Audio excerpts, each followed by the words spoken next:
Ingine ya maana kwa finance bill ni ya kwamba sasa KRA wanaweza enda kwa akaunti yako, kwa M-Pesa yako, waseme hii pesa unapata M-Pesa na hii unapata kwa bank. Lazima na sasa kwa sababu hawatajua pesa ilikuwa nini M-Pesa. So kutakuwa na window, kuna mlango inafunguliwa hapo mbaya sana.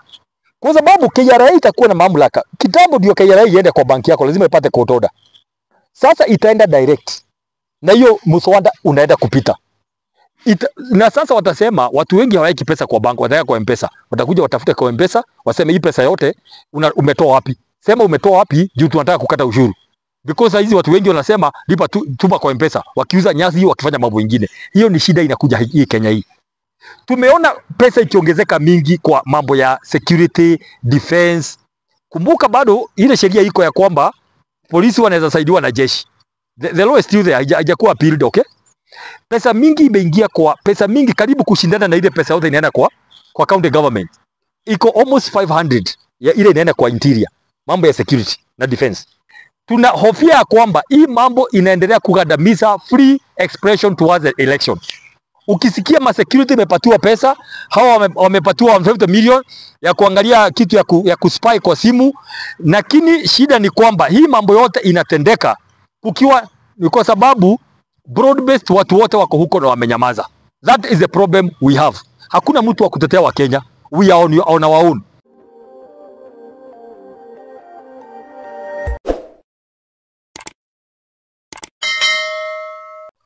Asanti. Jina langu ni Dr. Peter Mbae.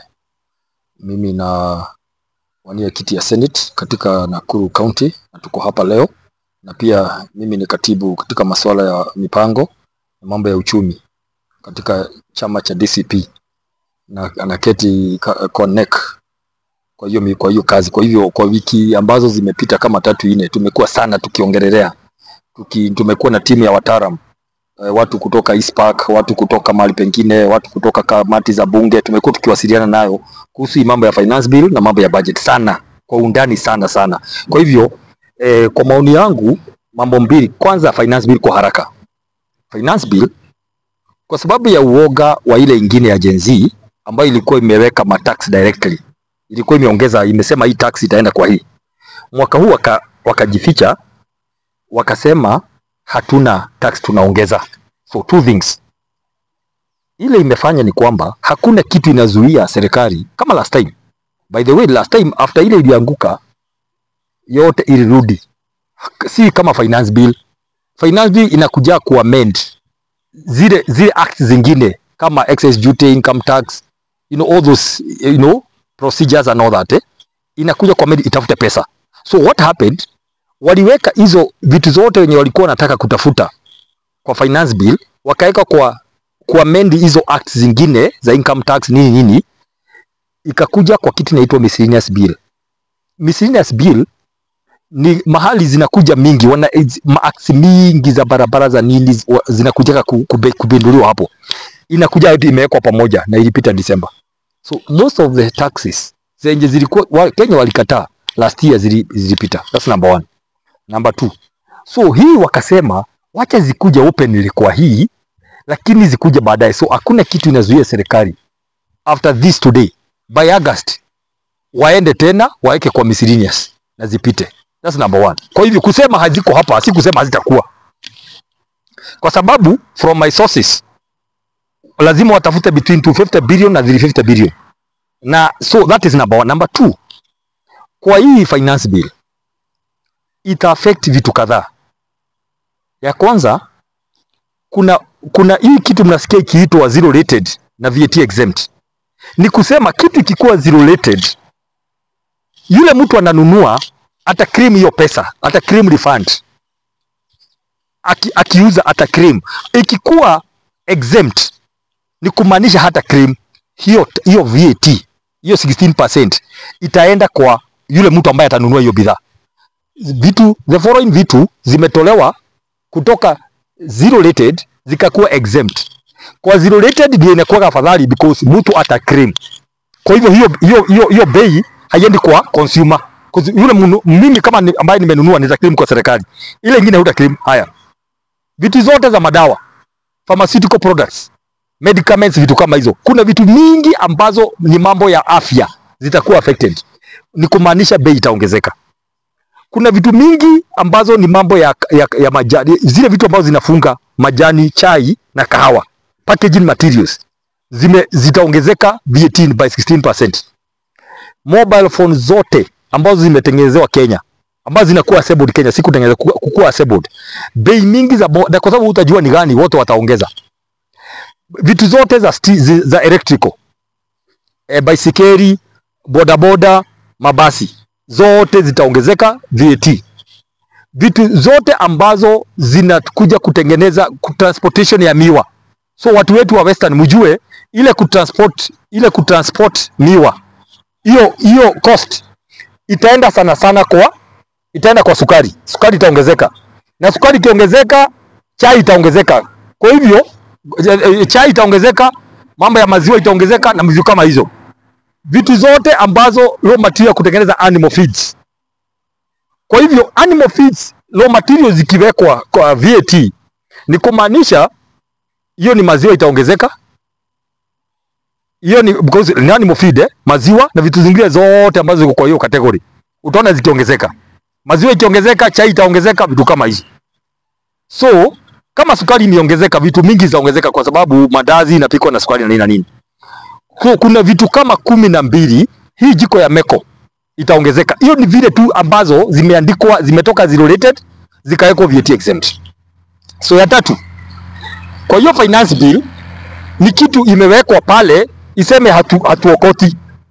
Lakini wacha nikuambie, hata baada ya kuleta ile vitu zote zilikuwa za last finance bill, serikali ya Kenya KRA haijaweza kuokota 250 billion. Wameenda low by mwaka, hawataweza kupika target. Meaning shida ni nini? Shida ni moja ya kwamba, na ingine ya maana kwa finance bill ni ya kwamba sasa KRA wataenda kwa account yako, kwa M-Pesa yako, waseme hii pesa unapata M-Pesa na hii unapata kwa bank, lazima na sasa kwa sababu hawatajua pesa ilikuwa nini M-Pesa, so kutakuwa na window, kuna mlango inafunguliwa hapo mbaya sana, kwa sababu KRA itakuwa na mamlaka. Kitambo ndio KRA iende kwa banki yako, lazima ipate court order. Sasa itaenda direct, na hiyo mswada unaenda kupita. Na sasa watasema watu wengi hawaweki pesa kwa bank, wataweka kwa M-Pesa. Watakuja watafuta kwa M-Pesa, waseme hii pesa yote umetoa wapi? Sema umetoa wapi, juu tunataka kukata ushuru. Because hizi watu wengi wanasema lipa tuma kwa M-Pesa, wakiuza nyasi hiyo, wakifanya mambo mengine. Hiyo ni shida inakuja hii Kenya hii. Lakini tuende kwa hata baada ya kufanya hiyo mambo yote, Wakenya hawajalipa 250 billion. Why? Siku ile Kibaki alikuwa president, alisema tulipe ushuru tujitegemee. Hivyo tu. Watu wakaamini. Kuna kitu inaitwa trust. Shida yenye iko na hii serikali, kuna trust deficit. Watu hawaamini serikali. Wakiamini serikali, mtu huwa analipa tax. Kibaki alisema tulipe ushuru kujitegemea. Wakati Moi alikuwa, ushuru ulikuwa 200 billion only. The whole year. One year ya Kibaki, within 2-3 years ilikakuja 800 billion. Watu walianza kulipa ushuru. Na akaleta mtu anaitwa Michael Waweru, akaanza kuweka systems. Nataka kusema hivi, huwezi lazimisha watu walipe ushuru. What you do kwa ushuru, watu lazima waamini ya kwamba hii pesa inaenda. Lakini wakati kila siku nasikia hii barabara ya Ronnie Mau Summit contract ya French ilikatwa, na sasa kwa sababu ya kukata contract ya French 6 billion inalipwa. So hivyo ndio tunatumia pesa. Unasikia serikali ya Kenya imeambiwa lazima ilipe 10 billion kwa sababu walikataa kufanya ABCD.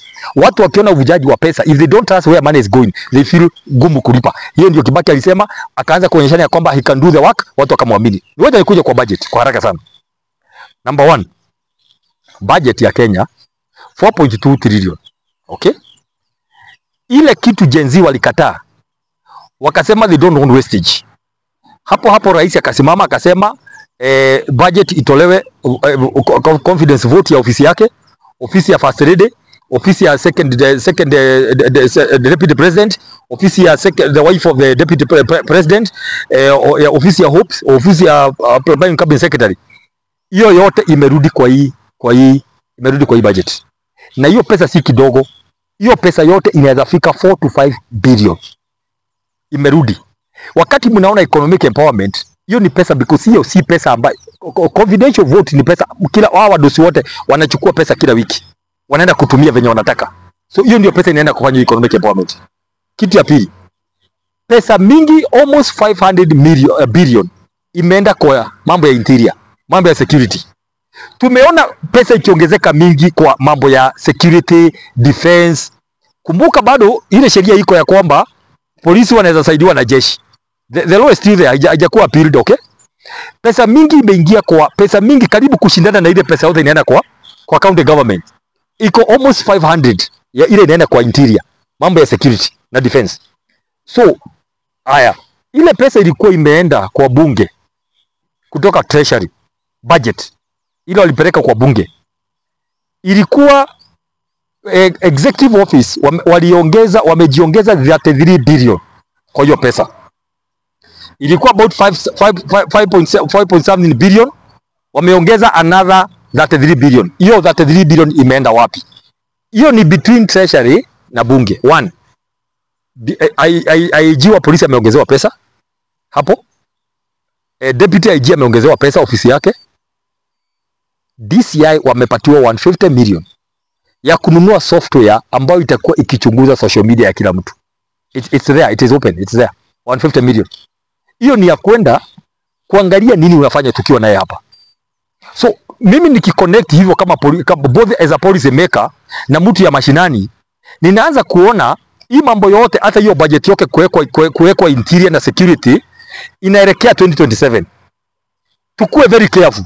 Isikue hawa vitengo ya serikali ya usalama imepatiwa pesa mingi ndio waambiwa wafanye kitu fulani wakiwa na pesa ya kutembea. Hii software ni kujaribu kuangalia kama sasa uko wapi, umeongea nini. Hiyo pesa yote imewekwa kwa hii budget na haikuweko, imeongezwa juzi, ni kitu imekuja afterthought. Yote imewekwa pale. Ile nyingine ya muhimu kusema ni kwamba education, elimu, budget ambayo ilitoka treasury haikuwa na pesa ya exam fee. Watu wakalalamika. So kamati ilifanya nini? Ilichukua pesa ya capitation ikaweka kwa exam fee. Ndio kufanya exam Kenya inatakikana 11 billion. Pesa ya makaratasi na pia invigilators na polisi. So saa hii tukiongea na wewe mambo ya exam kuna deficit ya about 6 billion. Lakini nikwambie leo wale walimu walifanya invigilation last year hawajalipwa na hakuna pesa yao kwa budget. So tunaenda tu pole pole. Kuna shida na pesa ya capitation haiko. Pesa ya JSS, pesa ya primary, capitation ya secondary, hiyo pesa yote haiko pale. Kuna shida because it's not there. Mabilioni ya pesa haiko kwa education, a lot of money.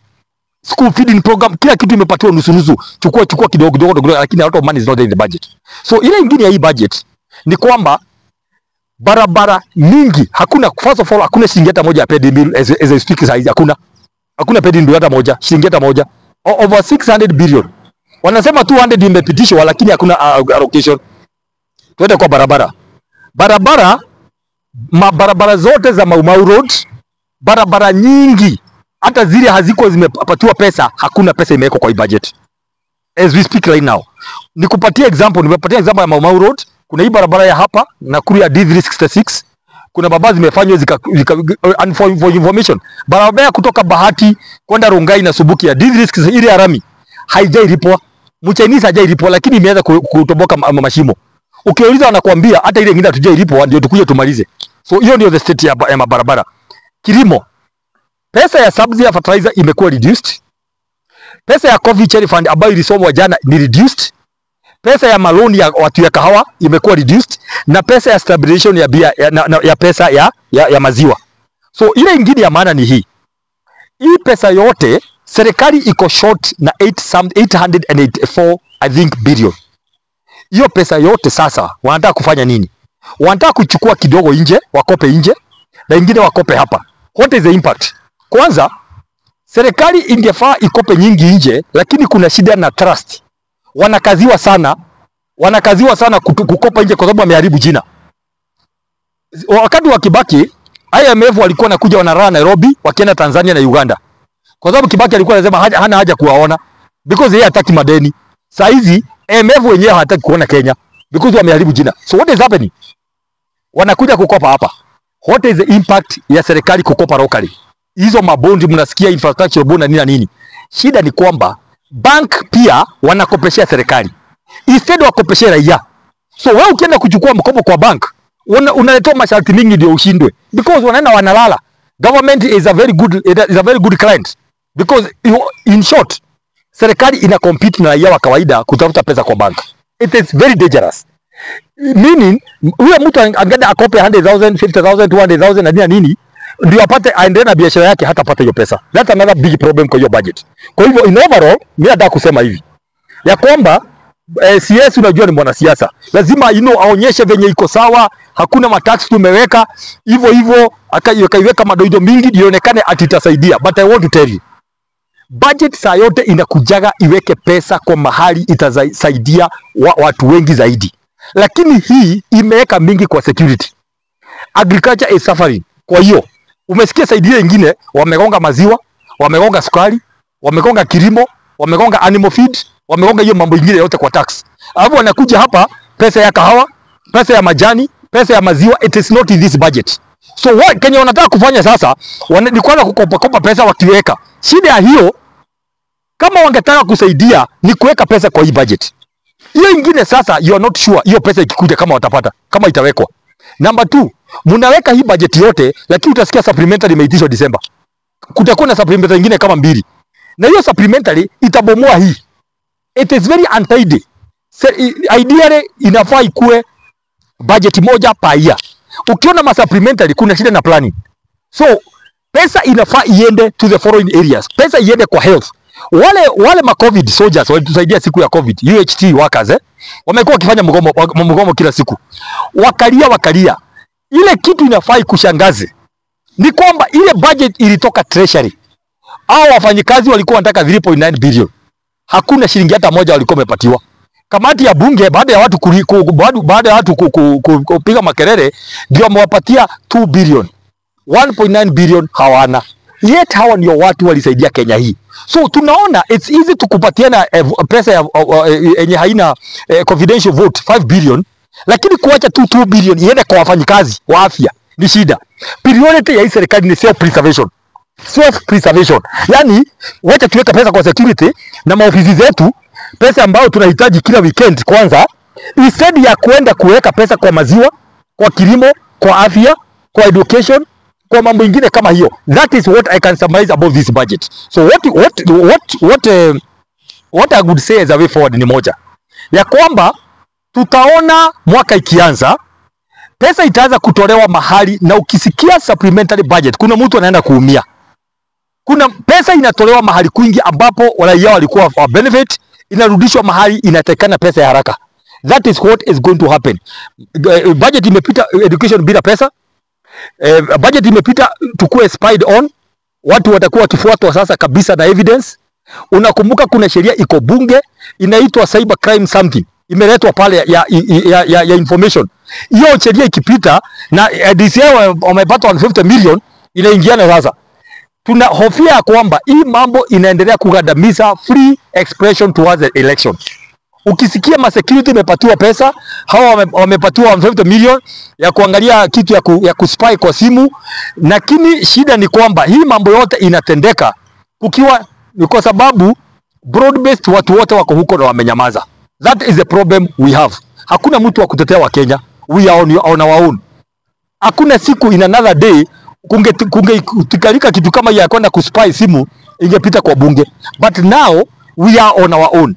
That is the truth. Hiyo ndio mambo iko kama wa Kenya. We have a long way to go. That is the summary of the finance bill and the budget from a mwananchi perspective.